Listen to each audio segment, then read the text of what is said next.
The launch of SocialPro Clubs Kenya, organized by Social Edge Africa, took place on Thursday, 25th October. SocialPro Clubs Kenya aims at teaching, educating, creating awareness, and imparting knowledge and skills of social media to university students. Event partners included Kuza Ministry of Information, Communication and Technology, University of Nairobi, and Social Edge Africa.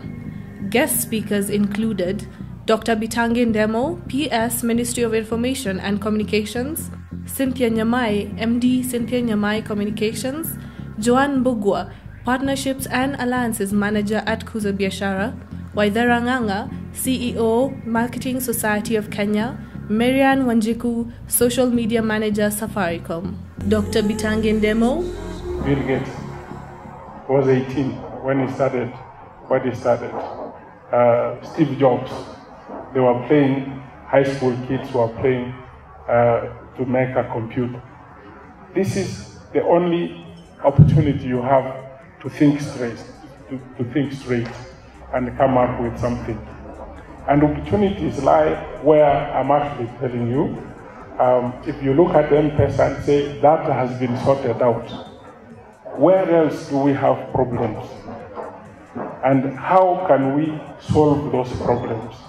Some are being sorted out by some of your colleagues who have left college. It does not matter which degree you did. In fact, it helps when you did not do computer science, because then you can think outside of that and begin to develop. In fact, most of the best developers are not computer science graduates.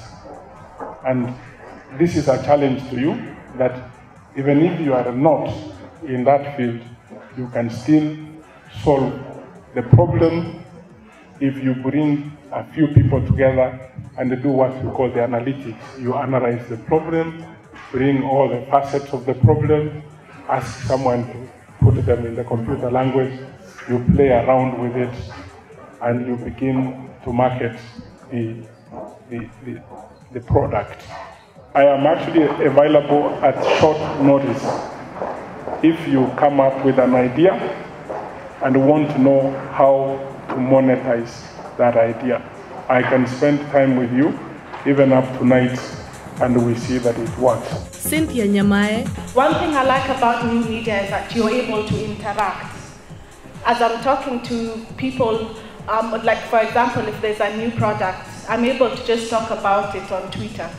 And I'm able to find out what do people think about that product. And the beauty is, if I see people not responding, I know there's a problem. If I see people, for example, telling me that doesn't make sense, then I'm able to go back, even before we publicly talk about it, and make a few changes here and there. And a lot of times, these days, even when we're talking to our clients, we always tell them, first, let's try it out on Twitter, let's try it out on Facebook, let's even have it on YouTube. And then we're able to test the market and find out what they think about it. And apart from the business side, when I was thinking about talking to university students, I was just thinking, you know, what opportunities are there for you as a student?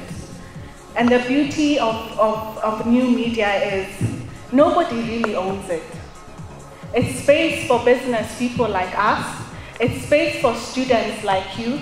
Anyone can just get into it. You can put up your video. And I was just reading about a young man in the US. He makes $1 million every single year out of just putting videos, comedy videos on YouTube, and people advertise. And especially like now, it's an election year in the US. He's seen a lot of politicians who just want to put up an ad just before he puts in his jokes. And in 1 week, 1 billion people watch him. That's another beauty about when we're talking about YouTube, when we're talking about Facebook, the new media. It's worldwide. I get to watch him. He's very funny. People in South Africa get to watch him. And so I was thinking, even for you as students, as you're trying to think of opportunities, Those are opportunities for you where you're no longer just thinking about the Kenyan market, the East African market.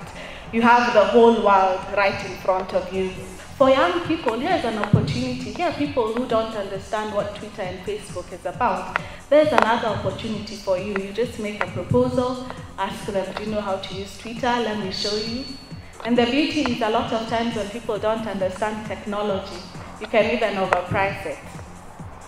You wouldn't believe it that people are willing to pay. I was talking to a client and they're willing to pay $250,000 just for us per month, just for us to run their Facebook page and Twitter, because they simply don't understand what it's all about. Waithera Nganga. So 47% are chatting with friends, social networking. 41% are emailing. 30% entertainment, games, news, music. 20% news and current affairs. Reading online newspaper, 11%. What does that tell you? The face of media is changing. Academic purposes, school, 10%. These days, do you need to go to the library? If you have your tablet or if you have your laptop, do you need to go to the library? Good. That's the right thing to say. But ideally, you can still Google information. Yeah? We're finding that more and more children these days don't even know what a library is. Because they go, if I need information, I go to Google, I get what I need, I write my research paper, I get a name. Social media is all about creating relationships that connect with your brand. Who is our audience today? Our audience has changed from time immemorial. These days they're economically empowered. 20, 30 years ago, women did not work. Or rather, many women did not work. We did not earn big salaries. These days, if you drive around, you'll find that maybe 50–60% of the fuel guzzlers on the road are driven by women. So you're finding that society is actually changing. We're economically empowered. We've become sharers of information. Every time somebody sees something funny, what do? You get on Twitter, you get on Facebook, you share it with your friends. People are accessing technology at a younger age. We find 5-year-olds own iPads, own smartphones, are tweeting, are on Facebook, are sharing with their friends. Back in the day, this never used to happen. Joan Mbugua. We believe in identifying a problem. If you just know that there's a problem or a gap that you can be able to address in society, that is all you need. Then come up, craft an innovative solution.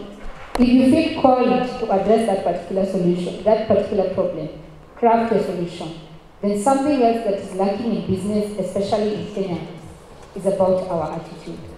You really must have or must maintain a positive attitude and believing in yourself. Apart from that, like I said before, you do not need to reinvent the wheel. Somebody somewhere has already thought about exactly what you're thinking about now. So just use the technology tools that you have. Google. If you do not understand anything like Tim or cab driver, go on to Google. Find out. Let us develop that culture of wanting to learn from others. Use simple tools, like I said, a smartphone, where you can be able to do your business without really opening offices. It is simple, it is safe, it is fast. So I would encourage all of us, with all those maybe inspirational stories that we have had today, you only need to believe in yourself. And like I said, if you can be able to see a gap in society and you have a positive attitude, then I believe we can be able to do it. Marianne Wanjiku. We have about 10 million Kenyans who are online, and this is approximately about a quarter of the total population. And of course, majority of them is, you who are in the audience. In terms of the split between male and female, obviously we've got more men online, and maybe this has something to do with them being early adopters, but also the way our society is set, more men have access to, especially in the rural areas, they have more access to technology because of their spending power. Looking at how people access the internet, I'm sure most of you know that. I mean, you're the majority. most of us access the internet on our mobile phones and not on a computer. Whenever I'm on the go, I want to see what my friends are saying, what other companies are doing. I want to keep in touch with my friends. And saying this, I mean, with the advent of mobile phone companies pushing low-cost smartphones like the IDUs, we're seeing that 10% of us are accessing the internet on smartphones. So I'm not using a feature phone, but I'm using an IDUs, I'm using a Samsung Galaxy, and really smartphones are growing, and we as operators are trying to make sure that we increase the penetration of smartphones, because that's the only way you'll be able to enjoy the use of the internet. All in all, a very successful launch.